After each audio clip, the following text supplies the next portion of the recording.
Estamos con Antonio Gómez Bule, experto en tema de ciberseguridad. ¿Qué se entiende por ciberseguridad aquí en España y qué es lo que están haciendo?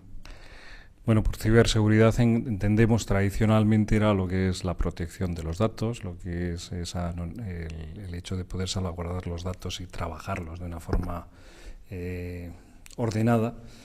Eso fue evolucionando a otra serie de elementos que son la protección precisamente de todo a través de Internet, de todo lo que tiene que ver con ataques contra las infraestructuras críticas, las empresas, ese desarrollo de las tecnologías y ese desarrollo de las capacidades que hacen que ante unos riesgos cada vez más emergentes, cada vez más activos, cada vez más sofisticados, tengamos unas herramientas de entendimiento de esa realidad y de minimización de esos riesgos.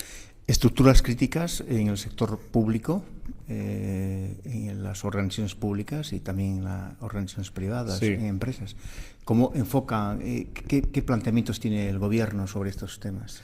El gobierno en el año 2007 hizo la transposición de una directiva europea de protección de infraestructuras críticas y se presentó y se firmó el Real Decreto en 2007, noviembre del 2007, para constituir el Centro Nacional de Protección de Infraestructuras Críticas, dependiente de la Secretaría de Estado de Seguridad dentro del Ministerio del Interior. ¿Con qué objetivo? El objetivo es el objetivo fundamental ante defender los servicios esenciales de la ciudadanía, de todos los ciudadanos, y salvaguardar mucho lo que es esos suministros con una competencia sobre el Ministerio del Interior, con dos capacidades, lo que es la parte de la defensa de los intereses físicos, de las infraestructuras físicas y de las infraestructuras cibernéticas, en aquel entonces decíamos las infraestructuras cibernéticas, es decir, lo que es el entorno del ciberespacio. Luego también lo que es las interdependencias entre esas infraestructuras, y de ahí lo que se hizo fue, en el caso español, desarrollar 12 sectores estratégicos con sus planes de seguridad de operación, planes de protección específicos de cada una de las infraestructuras para poder dotar de solvencia a lo que es la ciudadanía. Cuando hablamos de Big Data, de temas de datos de los ciudadanos, hablamos de inmensas cantidades de información que están circulando, como por ejemplo en el sector del seguro, sí.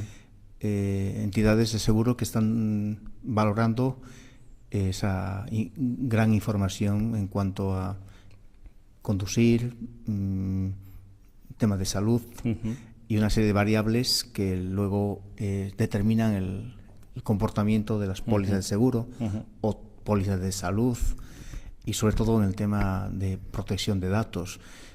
¿Qué opinión tienes de esto? Pues mira, el dato es el bien más preciado. Para que eso, lo que es la parte del uso abusivo del dato, no tengamos esa tentación. Hay una normativa europea, que es el nuevo reglamento de protección de datos, que entra en vigencia en mayo del 2018, que va a ser muy exigente en lo que es el grado de cumplimiento de la explotación del dato de cada uno de nosotros. Está claro que siendo el dato el bien más preciado, hay datos que se utilizan, datos que nosotros damos voluntariamente y somos generosos e inconscientes a la hora de darlos. Y una vez que damos el dato, luego recuperarlo.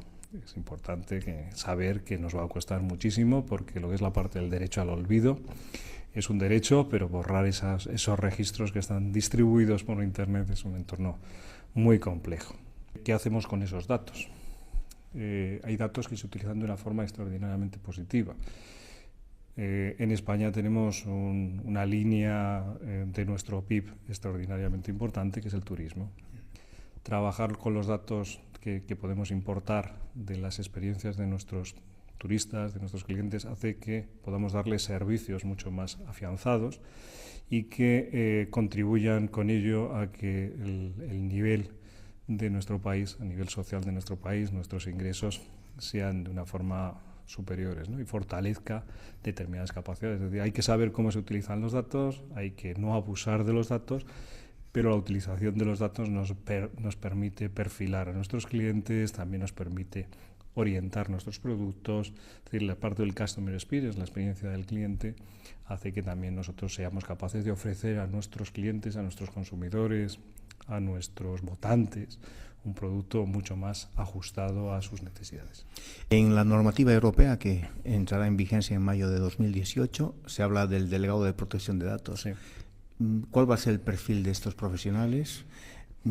¿Qué deberes deben tener? Porque las empresas deben proteger sus datos al ciberataque. Sí. No solamente no cedo datos, sino protejo mis datos. Efectivamente. Se juntan dos elementos. Uno, la directiva NIS, que es, por resumirlo, es la obligatoriedad de comunicar una brecha de seguridad o un incidente de seguridad a los organismos públicos y denunciar. Si no se denuncia, no se puede perseguir el delito. Y luego lo que es la parte de ese reglamento de protección de datos que nos va a obligar a cambiar nuestras formas de trabajo. La figura del DPO, la figura del Data Privacy Officer, es una figura compleja. ¿Qué perfil suele tener o qué perfil puede tener? Tiene que saber de tecnología, pero puede tener un perfil de abogado tecnológico. Tiene que hablar con negocio. Tiene que hablar bien con el Consejo de Administración, porque es su responsabilidad. Y entonces tiene que tener una relación directa con el Consejo de Administración, lo mismo que el Data Risk Officer o las nuevas figuras que vamos a ver. Vamos a encontrar que el dato es fundamental.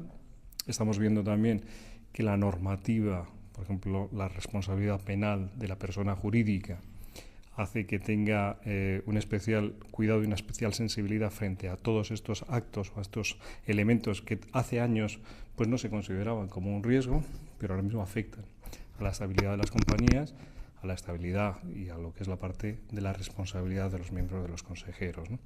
Hay un tema también a tener en cuenta, que el Data Privacy Officer, el DPO, va a tener también que salvaguardar o ver lo que es la parte de esa información con respecto a la reputación. Los que nos estaban viendo, ¿qué 3 recomendaciones les daríamos? Recomendaciones. Pues yo creo que hay que ser responsable en lo que es el uso de los datos. Es tu vida. Si tu vida al final la dejas en manos de otro, deja de ser tuya. Luego no la vayas a reclamar. La responsabilidad en cada uno de los actos implica dar un paso hacia adelante también en ese grado de corresponsabilidad y ese grado de formación. Y tercero, nuestros actos importan. Si vemos que realmente hay algo que afecta a la comunidad, que afecta a la estabilidad tanto del colegio como lo que es la parte del entorno familiar, por favor, denunciad. Si denunciáis, podremos hacer algo. Si no denunciamos, el riesgo sigue estando allí y además puede cambiar, puede mutar, pero sobre todo lo que va a hacer es atacar a muchísimas más personas. Juan Antonio, muchas gracias por tu atención. Un placer. Hasta la próxima. Gracias.